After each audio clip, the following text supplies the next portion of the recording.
அனைவருக்கும் வணக்கம். இப்போ இன்னைக்கு நம்ம பார்க்கக்கூடிய தலைப்பு வந்து வளநில தாவரங்கள், மீசோஃபைட்ஸ்.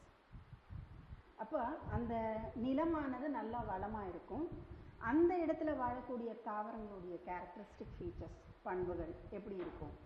மிதமான சூழ்நிலையில் வாழக்கூடிய தாவரங்களை நம்ம வளநில தாவரங்கள் அப்படின்னு சொல்கிறோம். அப்படின்னா ரொம்ப ஈரமாகவும் கிடையாது, ரொம்ப வறண்ட நிலமாகவும் கிடையாது, நார்மலாக இருக்கக்கூடிய இடங்களில் வாழக்கூடிய தாவரங்கள் எப்படி இருக்கும், அதனுடைய பண்புகள் எப்படி இருக்கும் அப்படின்றத பற்றி இப்போ பார்ப்போம். நம்ம இதுக்கு எக்ஸாம்பிள் வந்து சோளம், செம்பருத்தி, இது மாதிரியெல்லாம் எக்ஸாம்பிள்ஸ் எல்லாம் உங்கள் டெக்ஸ்ட் புக்லேயே கொடுத்துருக்காங்க. அதை கொஞ்சம் அப்படியே திருப்பி பாருங்கள். இப்போது வளநில தாவரங்கள், அதனுடைய பண்புகள். இப்போ அதனுடைய பண்புகள் முதலே வந்து நம்ம ஜெரோஃபைட்ஸ்லேயே ஹைட்ரோஃபைட்ஸ்லேயே எல்லாமே வந்து புற அமைப்பியல் அதனுடைய பண்புகள் எல்லாம் பார்த்தோம் இல்லையா? அதே மாதிரி தான் இதுலேயும் நம்ம பார்ப்போம். இதில் வந்து அந்த வேறு, தண்டு, இலைகள் எப்படி இருக்குது அப்படின்றத பார்ப்போம். முதல்ல வேரை பார்த்தோம்னா வேர் தூவிகள் எப்படி இருக்குது, அதில் வந்து வேர் முடிச்சுகள் அந்த தொகுப்புடன் நல்லா வளர்ச்சி அடைந்ததாக இருக்கும். நீங்கள் ஜெரோஃபைட்ஸில் பார்த்தீங்கன்னா அதனுடைய வளர்ச்சி எப்படி இருந்ததுன்னு பார்த்துருக்கோம் நம்ம. அதே மாதிரி ஹைட்ரோஃபைட்ஸ்லையும் நம்ம பார்த்துருப்போம். அதில் வந்து வேர் வந்து வளர்ச்சி குறைவாக இருந்திருக்கும். இப்போ இதில் வந்து நார்மலான மீடியமான டெம்பரேச்சரில் எப்படி வாழக்கூடிய தாவரங்கள், அதனுடைய வேர்கள் எப்படி இருக்கும், அதான் நம்ம இங்கே பார்க்குறோம். இதில் வந்து வேர் தூவிகள், வேர் முடிச்சுகள் நல்லா வளர்ச்சி அடைந்து தொகுப்புடன் காணப்படுதுன்னு சொல்கிறோம். அடுத்த தண்டு பார்த்தீங்கன்னா தரைக்கு மேலே நல்ல தடித்த தண்டு. நீங்கள் எக்ஸாம்பிள் எதெல்லாம் ஞாபகம் வச்சுக்கலாம்? நான் மாமரம் ஞாபகம் வச்சுக்கலாம், செம்பருத்தி. அதனுடைய தண்டெல்லாம் பார்த்தீங்கன்னா நல்லா ஸ்டவுட்டாக தடிப்பெல்லாம் இருக்கும் இல்லையா? அந்த செம்பருத்தி வந்து குண்டாக இருக்கும், கொஞ்சம் மரம் மாதிரி ஸ்டவுட்டாக இருக்கிறதுல பார்த்தீங்கன்னா தண்டெல்லாம் நல்லா ஸ்டவுட்டாக திக்காக இருக்கும். இப்போ தண்டினுடைய பொதுவான கேரக்டர் அது. அப்போ தண்டு எப்படி இருக்குன்னா நிலத்தின் மேலே இருக்கும். இலைகள் பார்த்தீங்கன்னா நல்லா அந்த எக்ஸாம்பிள் வந்து ஒன்றே நல்லா ஞாபகம் வச்சுக்கோங்க, செம்பருத்தியே எக்ஸாம்பிள் வச்சுக்கோங்க. அப்போ அந்த இலை எப்படி இருக்குது? நல்லா பறந்து பெருசாக இருக்குது. அப்புறம் திக்னஸ் எப்படி இருக்குது? நல்லா மெலீஸாக இருக்குது. அது மாதிரி நீங்கள் ஆலோவேரா அதெல்லாம் பார்த்தீங்கன்னா அதிலலாம் வந்து திக்காக இருக்கும், நீர் வந்து உள்ளே சேர்ந்த மாதிரி இருக்கும் இலைகள். நம்ம போன கிளாஸில் நம்ம பார்த்தோம். ஆனால் இதிலெல்லாம் எப்படி இருக்குன்னா மீடியமாக மெல்லீஸாக இருக்குது இலைகள். அப்போது வேர் எப்படி இருக்குதுன்னு பார்த்தோம், நன்கு வளர்ச்சி அடைந்ததாக பார்த்தோம். தண்டு எப்படி இருக்குது? தரைக்கு மேலே நல்ல ஸ்டவுட்டாக இருக்கிறதுன்னு பார்த்தோம். இலைகள் எப்படி இருக்குன்னா நல்லா அகலமாக இருக்குது, பறந்து இருக்குது அப்படின்னு பார்த்தோம். இதெல்லாம் புற அமைப்பினுடைய கேரக்டரிஸ்டிக் ஃபீச்சர்ஸ். அப்புறம் உள்ளமைப்பியல். அப்போ அந்த மீசோஃபைட்ஸ்ன்னு சொல்லக்கூடிய தாவரங்கள், வளநில தாவரங்களில் இருக்கக்கூடிய வேர்கள், தண்டுகள், இலைகள், அதுக்கு உள்ளே இருக்கக்கூடிய பண்புகள் எப்படி இருக்குது அப்படின்னு பார்த்தீங்கன்னா, ஃபஸ்ட்டு வந்து அந்த தண்டின் மேலே வந்து கியூட்டிக்கிள் நல்ல கியூட்டிக்கிள்னால் அந்த மெழுகு போர்த்தினா போல் இருக்கக்கூடிய ஒரு விதமான லேயர், அடுக்கு, அது வந்து நன்கு வளர்ச்சி அடைஞ்சிருக்குது அப்படின்னு சொல்கிறோம். அதே மாதிரி கியூட்டிக்கிளுக்கு அடுத்து இருக்கக்கூடிய லேயர் வந்து எபிடர்மிஸ் அல்லது புறத்தோல்னு சொல்கிறோம். அந்த புறத்தோலும் நல்ல வளர்ச்சி அடைஞ்சிருக்கு. புறத்தோலுக்கு இடையிடையே வந்து இலைத்துளைகள் இருக்குது. இலைத்துளைகளுடைய பண்பு நம்ம ஆல்ரெடி நம்ம சொல்லியிருக்கோம். நீராவி போக்கு, இந்த மாதிரி பல அந்த ஒளிச்சேர்க்கை, இது எல்லாமே அது மேற்கொள்ளுது. இதுக்கெல்லாமே வந்து இலைத்துளைகள் தான் பொறுப்பேற்றுக்குது. அது வந்து எங்கே இருக்குன்னா புறத்தோலுக்கு இடையிடையே இருக்குது அப்படின்னு சொல்லியிருக்கோம். புறத்தோலுக்கு கீழே இருக்கக்கூடிய இன்னொரு அடுக்கு வந்து இலை இடை திசுன்னு சொல்கிறோம் நம்ம. அதான் மீசோஃபில் டிஷ்யூ. அதில் 2 விதமான திசுக்கள் இருக்குது. ஒன்று வந்து பாலிசைட் பேரன்கைமா, இன்னொன்று வந்து ஸ்பாஞ்சி பேரன்கைமா அப்படின்ட்டு சொல்கிறோம். இந்த 2 லேயர்ஸுமே வந்து இலை இடை அப்படின்ட்டு சொல்கிறோம். இது வந்து ரொம்ப நல்லாவே வளர்ச்சி அடைஞ்சு காணப்படுகிறது அப்படின்ட்டு சொல்கிறாங்க. அடுத்து வந்து வாஸ்குலார் திசுக்கள், ஜைலம், ஃப்ளோயம், இது எல்லாமே சேர்ந்தது தான் வாஸ்குலார் திசுக்கள். நன்கு வளர்ச்சி அடைந்த வலுவூட்டக்கூடிய வாஸ்குலார் திசுக்கள் இதில் இருக்குது அப்படின்னு சொல்கிறோம். இப்போ நன்கு வளர்ச்சி அடைந்த புறத்தோல் மற்றும் இலைத்துளைகள் பொதுவாக இரு பக்கங்களிலும், இரு புறத்தோல்களிலும் காணப்படுகின்றது. இப்போ ஒரு இலை எடுத்துக்கிட்டிங்கன்னா மேல் பக்கமும் கீழ்ப்பக்கமும் புறத்தோல் இருக்குது. அந்த 2 சைடும் வந்து பொதுவாக இலைத்துளைகள் இருக்குது அப்படின்னு சொல்கிறாங்க. அதே மாதிரி நன்கு வளர்ச்சி அடைந்த புறத்தோல்னு சொல்கிறோம். அதுக்கு அடுத்து வந்து மேல்புறத்தோலுக்கும் கீழ்ப்புறத்தோலுக்கும் இடையே இருக்கக்கூடிய திசுவை தான் நம்ம வந்து இலை இடை திசுன்னு சொல்கிறோம். அது 2 விதமாக நம்ம பிரித்து பார்க்குறோம். ஒன்று வந்து பாலிசைட் மற்றும் அடுத்தது வந்து ஸ்பாஞ்சி பேரன்கைமான்னு சொல்கிறோம். இதுவுமே நல்லா வளர்ச்சி அடைஞ்சிருக்கு. ஆக இது அத்தனையும் தாண்டி சென்ட்ரலில் இருக்கக்கூடியது தான் வந்து வாஸ்குலார் திசுக்கள். இந்த வாஸ்குலார் திசுக்கள் நன்கு வலுவூட்டப்பட்ட திசுக்கள் மிதமான வளர்ச்சியுடன் நன்கு வேறுபாடு அடைந்து காணப்படுகிறது அப்படின்னு சொல்கிறாங்க. இது எல்லாமே வந்து உள்ளமைப்பியல் ரீதியாக காணக்கூடிய தகவமைவு. அதுக்கு அடுத்து வந்து வாழ்வியல் தகவமைவு. அந்த இடத்துல வாழக்கூடிய சுச்சுவேஷன்ஸ், சர்க்கம்ஸ்டன்சஸ் எல்லாம் எப்படி இருக்குது அப்படின்னு பார்க்கும்போது அனைத்து வாழ்வியல் நிகழ்வுகளும் இயற்கையாகவே இருக்குது. செயற்கையாக அது எதுவுமே அது பண்ணுறதில்ல. தானே அந்த என்ன சூழ்நிலைகள் இருக்கோ அதுக்கேற்ற மாதிரி அது வாழுது. அதே மாதிரி நீர் பற்றாக்குறை ஏற்பட்டால் அதை வந்து ஏற்றுக்கிட்டு தற்காலிக வாடல் மூலமாக அது காட்டி கொடுக்கும். தாவரங்கள் வந்து சில நேரங்களில் நம்ம பூச்செடிங்களுக்கெல்லாம் தண்ணி ஊற்றாமல் விட்டுருப்போம். அது பார்த்தோம்னா வாடி இருக்கும். அது இப்போ வாடி போனதை பற்றி நம்ம என்ன பண்ணுவோம், வாடி போயிடுச்சு தண்ணி இல்லை அப்படின்னு சொல்லிட்டு தண்ணி ஊற்றுவோம். இல்லை மழை வந்தால் அது துளிர்த்து நிற்கும். ஆக அது இறந்து போகாது. அது காட்டக்கூடிய சிக்னல் தற்காலிகமாக அது வந்து வாடி காட்டி கொடுக்கும். இது எல்லாமே வந்து மீசோஃபைட்ஸ் வளநில தாவரங்களுக்கு இருக்கக்கூடிய கேரக்டரிஸ்டிக் ஃபீச்சர்ஸ். இப்போ அடுத்து பார்த்தீங்கன்னா தொற்று தாவரங்கள். இந்த கொமென்சாலிசம்னு ஒரு வகையான தாவரங்கள் நம்ம பார்த்துருப்போம். அதில் வந்து ஒரு டைப் வந்து எபிஃபைட்ஸ் அல்லது தொற்று தாவரங்கள். இப்போ மற்ற தாவரங்கள் மீது ஆதாரமாக தொற்றி வாழ்பவை தொற்று தாவரங்கள்னு சொல்கிறோம். அப்போ எதுக்காக? உறைவிடத்துக்காக மட்டுமே அவை அதன் மீது வாழும், மற்ற எதுக்காகவும் கிடையாது. ஆனால் நீர், உணவு இது எல்லாமே வந்து அந்த தொற்று தாவரத்தின் மேலே எது மேலே வாழுதோ அது மேலேருந்து அது எடுத்துக்காது. உறைவிடத்திற்காக மட்டுமே தான் அது மேலே சார்ந்து இருக்கும், மற்றதுக்கெல்லாமே எதுக்குமே கிடையாது. இது வந்து அதிகமாக எங்கே காணப்படுதுன்னா வெப்பமண்டல மழைக்காடுகளில் இது அதிகமாக இருக்குது. இதுக்கு சொல்லக்கூடிய எக்ஸாம்பிள்ஸ் வந்து ஆர்கிடுகள், வன்கொடிகள், தொங்கும் மாஸ்கள், மணித்தாவரங்கள், இது எல்லாமே இந்த எபிஃபைட்ஸ்க்கு வரக்கூடிய எடுத்துக்காட்டு. தாவரங்களின் புற அமைப்பியல் ரீதியாக இருக்கக்கூடிய தகவமைப்பு என்ன அப்படின்னு பார்த்தீங்கன்னா அதனுடைய வேர் எப்படி இருக்குது, தண்டு எப்படி இருக்குது, இலை எப்படி இருக்குது அப்படின்னு சொல்லிட்டு ஒன்று ஒன்றா நம்ம பார்ப்போம்.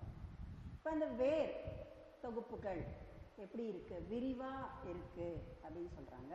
அதில் 2 விதமான வேர்கள் சொல்கிறோம் நம்ம. ஒன்று வந்து பற்று வேர்கள், இன்னொன்று வந்து உறிஞ்சும் வேர்கள் அப்படின்னு சொல்கிறோம். இந்த பற்று வேர்கள்னா என்ன, உறிஞ்சும் வேர்கள்னா என்ன அப்படின்னு சொல்லும்போது அந்த வார்த்தையிலேயே நமக்கு தெரியுது. பற்றும் வேர்கள்னா அந்த வேரை வச்சு அந்த எது மேலே அதை தொற்றி வாழுதோ அது வந்து அப்படி பிடிச்சிக்கும். அதுதான் வந்து ஆதாரத்துக்கு எந்த தாவரத்தின் மீது அது ஆதாரமாக இருக்கோ அதை வந்து உறுதியாக அப்படியே டைட்டாக பிடிச்சிக்கும். அதுக்கு தான் கிளிங்கிங் ரூட்ஸ் அல்லது பற்று வேர்கள் அப்படின்னு சொல்கிறோம். அதுக்கு அடுத்து வந்து உறிஞ்சும் வேர்கள். இப்போ அந்த பற்றும் வேர்களில் வந்து நிலைப்புற வேர்கள்னுட்டு சொல்கிறோம். ஒன்று வந்து ஏரியல் ரூட்ஸ்ன்னு சொல்கிறோம். அந்த ஏரியல் ரூட்ஸ் ஆனது வந்து பசுமையாக இருக்கும். இவை கீழ் நோக்கி தொங்கி வளருது அப்படின்னு சொல்லிட்டு அந்த வேரில் இருக்கக்கூடிய ஒரு விதமான திசுவின் பெயர் வெலமின் திசு அப்படின்னு சொல்கிறோம். அது அந்த வெலமின் திசுவுக்கு வந்து உறிஞ்சும் தன்மை அதிகமாக இருக்குது அப்படின்னு, பஞ்சு மாதிரி இருக்குது, உறிஞ்சும் தன்மை அதிகமாக இருக்குன்னு சொல்கிறாங்க.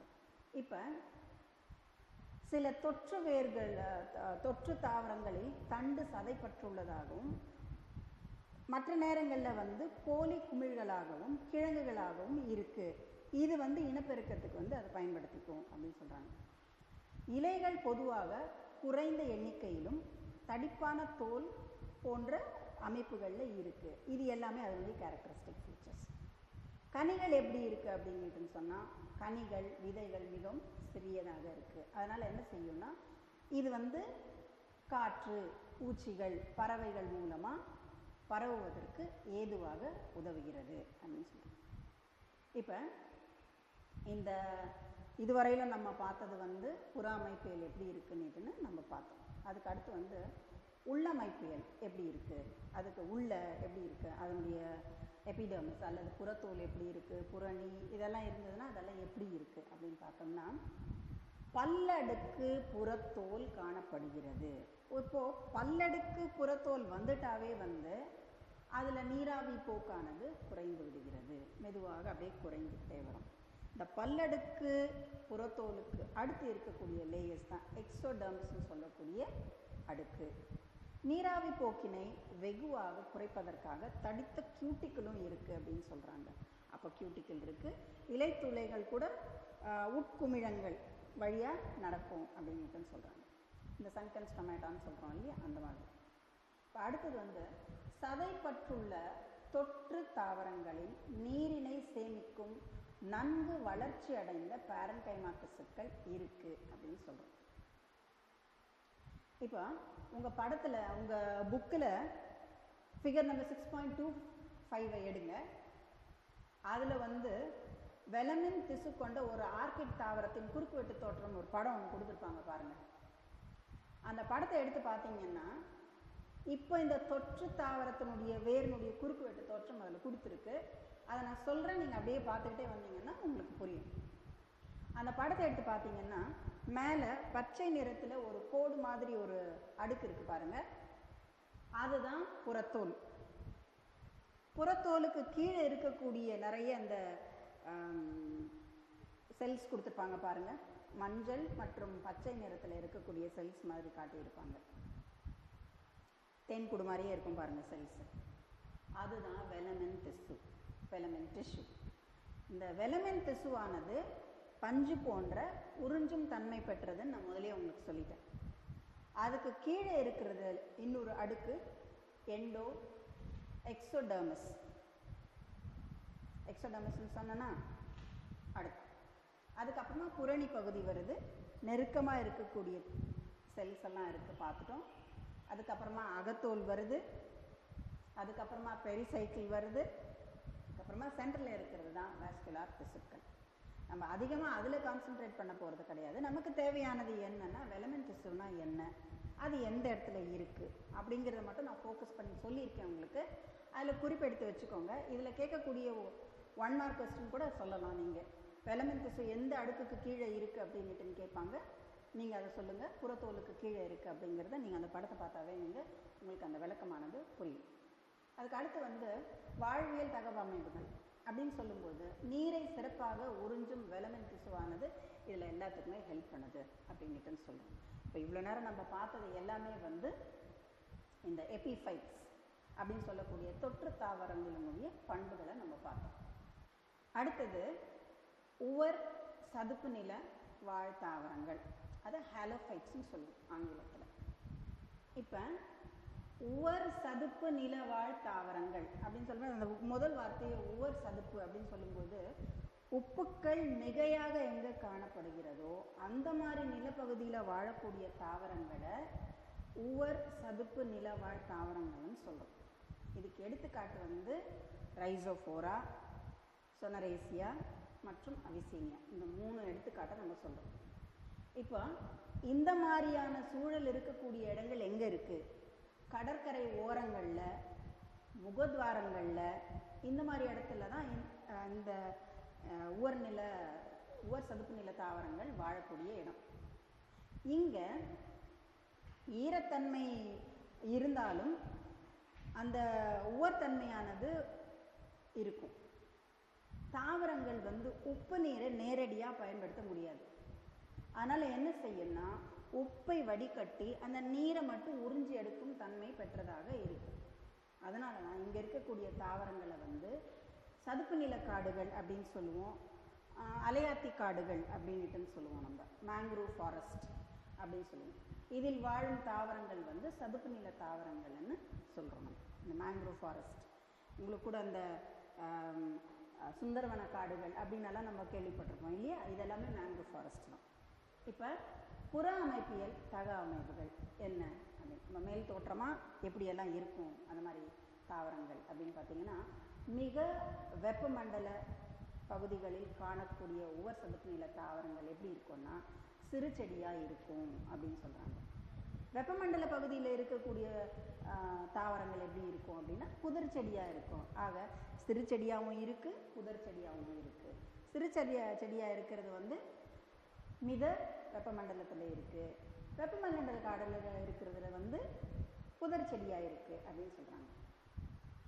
அதே மாதிரி வேர்கள், இயல்பாக இருக்கக்கூடிய வேர்களை தவிர கூடுதலாக இன்னொரு வகையான வேர்கள் இருக்குது. அதுக்கு பேர் தான் முட்டு வேர்கள் அப்படின்னு சொல்கிறோம். முட்டு கொடுத்து நிற்க வைக்கிறது, கீழே சாஞ்சிடாமல் இருக்கிறதுக்காக முட்டு கொடுத்து நிற்கிற வேர்களுக்கு பேர் தான் முட்டு வேர்கள் அல்லது ஸ்டில் ரூட்ஸ்ன்னு சொல்லுவோம். இப்போது நார்மலாக வேர்கள் மண்ணை நோக்கி புவியை நோக்கி வரும். அதை தான் வந்து புவி ஈர்ப்பு விசை அப்படின்னு ஒரு கேரக்டரிஸ்டிக் ஃபீச்சர் உண்டு வேருக்கு. ஆனால் புவி ஈர்ப்பு விசைக்கு எதிராக தோன்றும் வேர்கள் இந்த சதுப்பு நில காடுகளில் இருக்கக்கூடிய தாவரங்களில் உண்டு. இதுதான் இந்த சிறப்பு வகையான வேர்கள். அதுதான் வந்து நெமட்டோஃபோர்கள்னு சொல்கிறோம் நம்ம. அது ஆப்போசிட்டாக வேர் வந்து மண்ணை நோக்கி வளரும். அதை தவிர சில வேர்கள் வந்து ஆப்போசிட் டிரெக்ஷனில் வளருது. அந்த வகையான வேருக்கு நெமட்டோஃபோர்கள்னு சொல்கிறோம். அந்த நெமட்டோஃபோர்களில் சிறு துளைகள் மாதிரி காணப்படுகின்றது. அந்த துளைகளின் பெயர் நெமட்டோட்ஸ். இந்த நெமட்டோடுகள் வழியாக தான் காற்று உள்ளிழுத்து வெளியேற்றப்படுகிறது. சுவாசிக்கும் வேர்கள். இப்போ மூச்சு நம்ம உள்ளே இழுத்து வெளியில் விடுறோம், அது மூச்சு விடுறோம் இல்லையா, அது அதே மாதிரி இந்த நெமட்டோட்ஸ் வந்து சுவாசிக்கிறதுக்கு உதவுது. அதனால் இது சுவாசிக்கும் வேர்கள்னு சொல்கிறோம். எடுத்துக்காட்டு வந்து அபிசீனியா. இதை விளக்குற விதமாக உங்கள் டெக்ஸ்ட் புக்கில் ஒரு படம் ஒன்று இருக்குது, அதை பாருங்கள். 6.26 ஒரு படம் ஒன்று இருக்குது. அதை நெமட்டோஃபோர்கள் கொண்ட சதுப்பு நில தாவரங்கள்னு ஒரு படம் ஒன்று கொடுத்துருப்பாங்க. அதில் ஃபஸ்ட்டு ஒரு படத்தை பார்த்தீங்கன்னா படம் போட்டிருக்கோம் பாருங்கள். அதில் ஒரு தண்டு ஒன்று இருக்குது, அப்புறம் அந்த சதுப்பு நில இடம் இருக்குது, அதில் அப்படியே குச்சி குச்சாக நிற்கிற மாதிரி இருக்கும் பாருங்கள். அதுதான் நெமட்டோஃபோர்ஸ். புரியுதுங்களா? அதே உங்களுக்கு மார்க் பண்ணி கொடுத்துருப்பாங்க பாருங்கள், மேலே மார்க் பண்ணி கொடுத்துருப்பாங்க. நெமட்டோஃபோர்ஸ்ன்னு சொல்கிறோம். வேர்கள் வந்து உள்நோக்கி இருக்காமல் ஆப்போசிட் டைரெக்ஷனில் வளர்ந்துருக்கும். புவி ஈர்ப்பு விசைக்கு ஆப்போசிட்டில் எதிரான வளர்ந்த வேர்களை தான் வந்து நெமட்டோஃபோர்ஸ்கள்னு சொல்கிறோம். அந்த குச்சி குச்சாக நிற்கிற வேர். அப்போது நீர்மட்டம் இப்படி இருந்ததுன்னா நீர்மட்டத்துக்கு மேலே இப்படி குச்சி குச்சாக நிற்கும் அந்த வேர்கள். அந்த வேர்களுடைய க்ளோஸ்அப்பில் ஒரு அடுத்த படம் பாருங்கள். நீங்கள் க்ளோஸ்அப்பில் வரைஞ்ச மாதிரி ஒரு படம் காட்டியிருப்பாங்க. அந்த ஒவ்வொரு வேர்லையும் வந்து சிறு சிறு துளைகள் மாதிரி இருக்கும் பாருங்கள், பார்த்துட்டிங்களா? அந்த துளைகளின் பெயர் தான் நெமட்டோட்ஸ். அந்த துளைகளின் வழியாக தான் காற்றானது உள்ளிழுத்து வெளியேற்றப்படுகிறது. ப்ரீதிங். புரியுதுங்களா? சுவாசிக்கும். அதனால தான் அந்த வேருக்கு சுவாசிக்கும் வேர்கள்னு பெயர். இப்போ அடுத்த கேரக்டரிஸ்டிக் ஃபீச்சர் பார்த்தீங்கன்னா, தாவர உடலத்தின் தரைமேல் பகுதியானது தடித்து கியூட்டிக்கிள் பொருந்தப்பட்டதாக இருக்கும் அப்படின்னு. அதே மாதிரி இலை பார்த்தீங்கன்னா முழுமையாகவே சதைப்பற்றுள்ளதாக இருக்கும் அப்படின்னு சொல்கிறாங்க. சில சிற்றினங்களில் இலைகள் வந்து காணப்படுவதில்லை. அதை வந்து ஏஃபில்லஸ்ன்னு சொல்கிறோம். இப்போ கனி விதை பரவுதல் எப்படி அப்படின்னு பார்த்தீங்கன்னா விவிபேரஸ் வகை அப்படின்னு சொல்கிறோம். கனிக்குள் விதை முளைத்தல். இப்போ யூஸ்வலாகவே இந்த மாங்கொட்டை மற்றதெல்லாமே பார்த்தீங்கன்னா நம்ம மாம்பழத்தை சாப்பிட்டு அந்த கொட்டையை தூக்கி தூரமாக போட்டுடுவோம். அது தானாக போய் வளர்ந்துடும். அது நம்மளால் தூக்கி எறியப்பட்டது. அதே மாதிரி அந்த வேப்பம் காயிலேருந்து வரக்கூடிய அந்த பழம், அந்த பழத்துலேருந்து வரக்கூடிய அந்த விதையானது காகம் அது இது ஏதாவது சாப்பிட்டுச்சுன்னா தூக்கி போடும், அது மாதிரி வளரும். ஆனால் எந்த விதையுமே இப்போ நான் சொன்ன விதைகளில் வந்து பார்த்திங்கன்னா எந்த விதைக்குள்ளமும் அந்த முளையானது முளைப்பதில்லை. இப்போ ஆரஞ்சு பழத்துக்குள்ளேயே அந்த தாவரம் வந்துடுதா? இல்லை. புளிய மர விதைக்குள்ளேயே புளியஞ்செடி வருதா? மாமர விதைக்குள்ளவே அந்த மாஞ்செடி விதை இருக்கு இல்லையா, அதுக்குள்ளவே அந்த மாமரம் வந்துடுதா? இல்லை. அது தனித்தனியாக தான் வரும், தூக்கி போட்டு தனியாக தான் வரும். ஆனால் இந்த சதுப்பு நில காடுகளில் விளையக்கூடிய வளரக்கூடிய தாவரங்கள் எல்லாமே வந்து கனிக்குள் விதை. அப்படின்னா என்னென்னா, ஒரு கனி இருக்குது, அந்த கனிக்குள்ளவே அந்த விதையானது முளைத்து ஒரு குறிப்பிட்ட ஸ்டேஜ் வந்ததுக்கு அப்புறமா தான் தாய் தாவரத்தை விட்டு தனியாக கீழே விழுந்து அது வளரும். காரணம் என்னென்னா, முதல்லையே அது விழுந்துருச்சுன்னா, அந்த உப்பு தண்ணியில் விழுந்துருச்சுன்னா அந்த விதையால் அது முளைக்க முடியாது. அதனால் தாய் தாவரத்தினோடவே அது ஒட்டி அந்த கனியெல்லாம் காஞ்சி அதுக்குள்ளே இருக்கிற விதையானது முளைத்து ஒரு குறிப்பிட்ட ஸ்டேஜ் வந்ததுக்கு அப்புறமா அந்த முளையானது வேறுபட்டு தாய் தாவரத்தை விட்டு பிரிந்து அந்த தண்ணிக்குள்ளே விழுந்துடும். அதை முளைக்கும் தன்மை பெறும் வரையில் தாய் தாவரத்தோடவே ஒட்டி இருக்கும். அதை தான் கனிக்குள் விதை முளைத்தல் அப்படின்ற வகையை சொல்கிறோம். அந்த மாதிரி கேட்டகரியை வந்து எதில் பார்க்கலாம்னா இந்த ஹாலோஃபைட்ஸ்ன்னு சொல்லக்கூடிய உவர் சலுப்பு நில தாவரங்களில் இது அதிகமாக உண்டு. அதுக்கு அடுத்து பார்த்திங்கன்னா உள்ளமைப்பியல் தகவமைப்புகள். அப்போது அதனுடைய தண்டு எப்படி இருக்குன்னு பார்த்தீங்கன்னா, தண்டில் காணப்படும் சதுர வடிவ புறத்தோல் செல்கள், மிகையான கியூட்டிகள், அதுக்கப்புறமா அவற்றில் அந்த என்னெல்லாம் இருக்கும் அப்படின்னா எண்ணெய், டேனின் இதெல்லாம் அதிகமாக இருக்கும் அப்படின்னு சொல்கிறாங்க.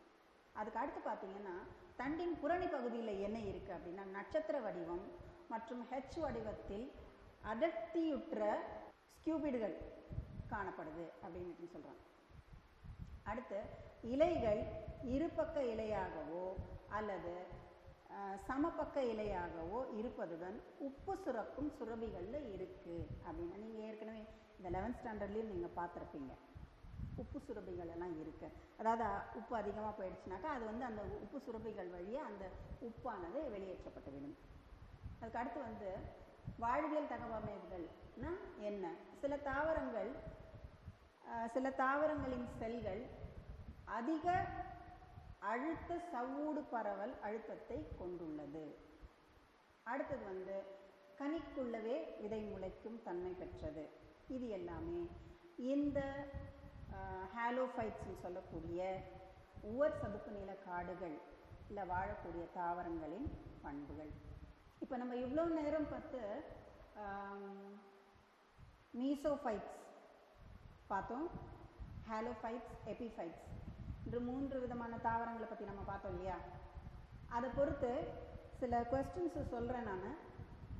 எந்த இடத்துலலாம் 1 வேர்டு 2 மார்க்ஸ் 3 மார்க்ஸ்லாம் பாசிபிலிட்டிஸ் வருதோ அந்த கொஸ்டின்ஸ் எல்லாம் சொல்கிறேன். அந்த இடத்துல நீங்கள் குறிப்பெடுத்து வச்சுக்கிட்டிங்கன்னா உங்களுக்கு ஈஸியாக இருக்கும்.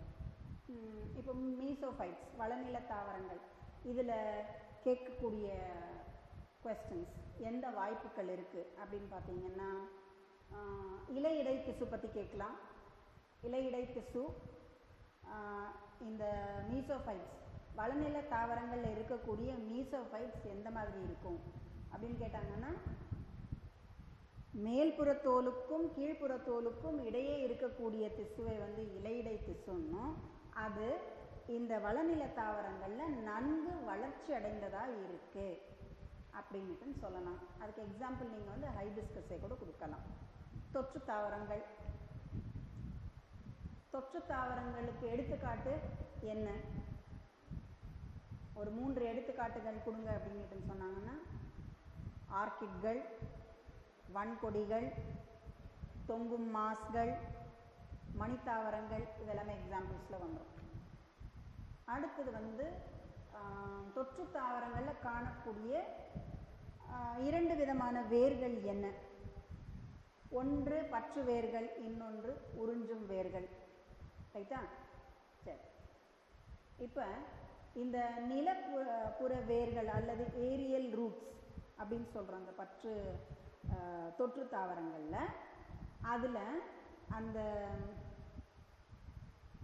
உறிஞ்சும் தன்மை பெற்றுள்ளது அப்படின்ட்டு நம்ம ஏற்கனவே பார்த்துருக்கோம் இல்லையா? அந்த உறிஞ்சும் தன்மை பெற என்ன காரணம் சொல்லுங்கள். இது வெளிமண்டலத்தில் இருக்கக்கூடிய ஈரப்பதத்தை உறிஞ்சுவதற்காக இருக்கக்கூடிய ஒரு விதமான திசு. அந்த திசுவின் பேர் என்ன? நான் க்ளூவெல்லாம் கொடுத்துட்டேன் உங்களுக்கு. இது வந்து தொற்று தாவரங்களில் இருக்குதுன்னு சொல்லிட்டேன். 2 விதமான வேர்களில் ஒரு விதமான வேரில் இருக்குதுன்னு சொல்லிட்டேன். இது வளிமண்டலத்தில் இருக்கக்கூடிய ஈரப்பதத்தை உறிஞ்சுன்னு க்ளூ கொடுத்துட்டேன். அப்போ என்ன திசு? அது வெலமின் திசு. சொல்ல இவ்வளோ நேரம் உப்பு தானே வச்சுருக்கீங்க. அடுத்து இப்போ அந்த இலையெல்லாம் எப்படி இருக்கும், எண்ணிக்கையில் எப்படி இருக்கும் அப்படின்னு பார்த்தீங்கன்னா அது குறைஞ்சிருக்கும். அது ஒரு கேரக்டரிஸ்டிக் ஃபீச்சர். வெலமின் திசு பற்றி நம்ம சொன்னோம் இல்லையா? அந்த வெலமின் திசு குறிப்பிட்டு இந்த தொற்று தாவரங்களில் எந்த இடத்துல இருக்குது எக்ஸாக்டாக? நான் இப்போ புக்கை புரட்டுங்க. புக்கு கையில் தான் இருக்குல்ல, புக்கு புரட்டுங்க. எந்த இடத்துல இருக்குது? புறத்தோலுக்கு கீழே இருக்குது. இடத்த கேட்பாங்க. புறத்தோலுக்கு கீழே இருக்கா, புறத்தோலுக்கு மேலே இருக்கா, இல்லை எக்ஸடர்மஸ்க்கு கீழே இருக்கா, புறணிக்கு மேலே இருக்கா அப்படின்ட்டு ஆப்ஷன்ஸ் கேட்பாங்க. அப்போ கரெக்டான ஆப்ஷன் எது? புறத்தோலுக்கு கீழே இருக்கு. ரைட். அடுத்தது உவர் சதுப்பு நில தாவரங்கள், அதில் பார்க்கலாமா?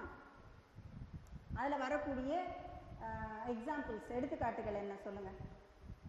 ரைசோஃபோரா, தொனரேசியா, அவிசீனியா, இந்த 3 தாவரங்கள் அதிகமாக எங்கே காணப்படுது, எங்கெல்லாம் பார்க்கலாம்? நீங்கள் இந்த தாவரங்களில் எங்கே பார்க்கலாம்? கடலோரங்களில், முகத்வாரங்களில் அதிகமாக இருக்குது. ரொம்ப ஈஸியாக நீங்கள் யோசிக்க வேண்டிய அவசியமே கிடையாது. எந்த இடத்துல சிதம்பரம் யாராவது போயிருந்தீங்கன்னா அங்கெல்லாம் இந்த தாவரங்கள் அதிகமாக இருக்கும். ரைட்டா? இந்த தாவரங்கள் அதிகமாக இருக்கக்கூடிய இடத்த வந்து நம்ம என்னன்னு சொல்லுவோம்? அலையாத்தி காடுகள், அப்புறம் சதுப்பு நில காடுகள். நீங்கள் உங்கள் அந்த சோஷியல் சயின்ஸ்லாம் அதிகமாக படிச்சிருப்பீங்களே, என்ன காடுகள்? சுந்தரவன காடுகள். ரைட்டா? சரி, இப்போ நம்ம தொற்று தாவரங்களில் 2 விதமான வேர்கள் பார்த்தோம் இல்லையா? அதே மாதிரி இதில் நார்மலாக இருக்கக்கூடிய வேர்களை தவிர இன்னொரு வேரும் உண்டு. என்ன வேர்? ஸ்டில்ட் ரூட்ஸ் அப்படின்னு சொல்லக்கூடிய முட்டு வேர்கள். முட்டு வேர்கள்னால் என்ன? அந்த மரங்கள் அப்படி சாஞ்சு விடாமல் இருக்குது, முட்டு கொடுத்து நிற்கிறது. ரைட்டா? ரைட். சரி, இப்போ இந்த சதுப்பு நிலத்தில் வாழறதுனால, உப்புத்தன்மை அதிகமாக இருக்கிறதுனால அவைகள் வந்து அந்த காற்றோட்டம், ஏரேஷன் கம்மியாக இருக்கும் இல்லையா? அந்த ஏரேஷன், மூச்சு வாங்குறது எதுக்கு? சுவாசிக்கிறதுக்காக அவை பயன்படுத்தக்கூடிய ஒரு விதமான வேர்கள். என்ன என்ன? சுவாசிக்கும் வேர்கள். அந்த சுவாசிக்கும் வேர்கள், அதனுடைய பெயர் என்ன வருது சொல்லுங்கள்? ஆமாம், புவியீர்ப்பு விசைக்கு எதிராக தோன்றக்கூடிய வேர்கள், நெமாட்டோஃபோர்ஸ். அதில் வரக்கூடிய துளைகள் இருக்கும், நெமாட்டோட்ஸ். இது வழியாக தான் சுவாசித்தல் நடக்குது. அதனால தான் அதுக்கு பேர் சுவாசிக்கும் வேர்கள். உவர் சதுப்பு நில தாவரங்களில் வந்து சில தாவரங்களில் இலையே இருக்கிறது இல்லை, அதுக்கு ஒரு பேர் ஒன்று கொடுத்துருக்காங்க. என்னது? ஏஃபில்லஸ். அப்புறம் இந்த உவர் சதுப்பு நில தாவரங்களில் வந்து முக்கியமான ஒரு கேரக்டரிஸ்டிக் ஃபீச்சர் உண்டு, அதுதான் அந்த விவிபேரஸ். இது அடிக்கடி கேட்கக்கூடிய ஒரு 2 மார்க் கொஸ்டின் அல்லது ஒரு 3 மார்க் கொஸ்டின். கனிக்குள் விதை முளைத்தல், இது வந்து இம்பார்ட்டண்ட்டான கேரக்டரிஸ்டிக் ஃபீச்சர். ஏன்னா கனிகள் வந்து அந்த விதை அந்த உவர் சதுப்பு நிலத்தில் விழுந்தாக்கா அது வளராது. அதனால் தாய் தாவரத்தோடையே ஒட்டி முளைத்து ஒரு குறிப்பிட்ட ஸ்டேஜ் வந்ததுக்கப்புறமா தண்ணிக்குள்ளே விழுந்து வளரும். இவை தான் வந்து கனிக்குள் விதை முளைத்தல் அப்படின்ற ஒரு கேரக்டரிஸ்டிக் ஃபீச்சர். அப்புறம் தண்டின் புறணி பகுதியில் எந்த வடிவத்தில் வலுவூட்டிக்காக, என்ன வடிவத்தில் அந்த ஸ்க்ளீரைடுகள் இருக்குது? நட்சத்திர வடிவம், ஹெச். சரியா? இது எல்லாமே அதில் வரக்கூடிய கொஸ்டின்ஸ். நீங்கள் அந்த இதில் வந்து அந்த படங்களை வந்து பார்த்தாவே நீங்கள் வந்து அந்த 1 வேர்ட் கொஸ்டின்ஸ் எல்லாம் நீங்கள் அட்டென்ட் பண்ண முடியும். இலைகள் கூட நீங்கள் பார்த்தீங்கன்னா உப்பு சுரபிகள் கூட அதில் இருக்குது, அது கூட 1 வேர்டில் வந்துடும்.